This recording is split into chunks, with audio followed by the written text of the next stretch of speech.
Hi guys, welcome to Cyber World. Have you ever wondered what happens when you switch on your router? Today we are going to hack an ADSL router that was lying around for a long time. So today we will see how we can attack this router via UART and see what is happening behind the scene when we power on the router. So let's get started. Before making our hands dirty, I will show you some of the theory behind this hack. So universal asynchronous receiver transmit is basically we don't need any clock to send the data. We only need uh, three pins: ground, TX, and RX. And most of the use cases are microcontroller communication and IoT and debugging, firmware update. We can update the firmware of the embedded system via this UART, and we can debug if something goes wrong. We can debug through this UART, and we have some baud rate list here. This is the speed of data, how the device can communicate with both our receiving and transmitting device. So we will be using 115200 baud rate for this demonstration. There are a lot of common baud lists out there. You can try each of this, and in our scenario this is our baud rate, and this is how it will be connected with our device.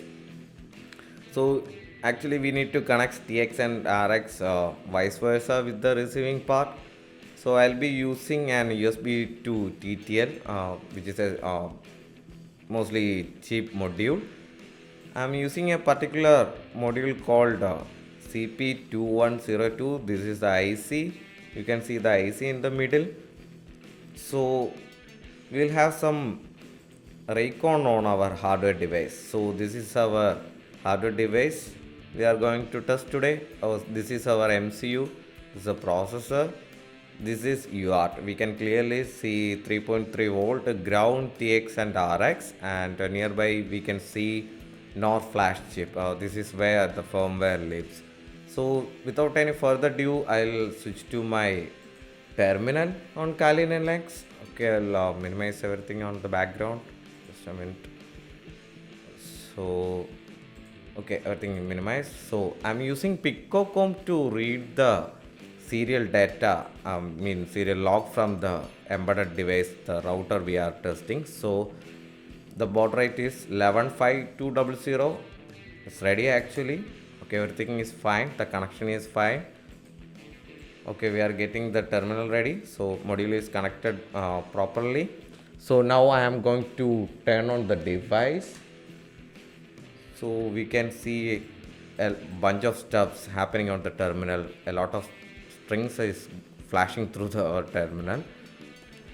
So we can wait to finish this and we will analyze this log. So it will take some time to boot up the device. This is what actually happening behind the system when we start up our routers. Usually we will get web app side of this router. Mostly we will configure some of the settings in the web application, but most of the time we cannot see this. So it's done actually. Okay, we'll scroll up and see what we have here. So there is some calibration is going on.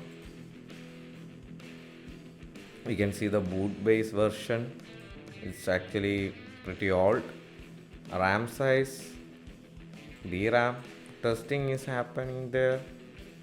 We have SPA flash chip here, 2MB GD25Q16 at this offset. So mostly GD means giga devices, so we'll check into it. And we have the bootloader here.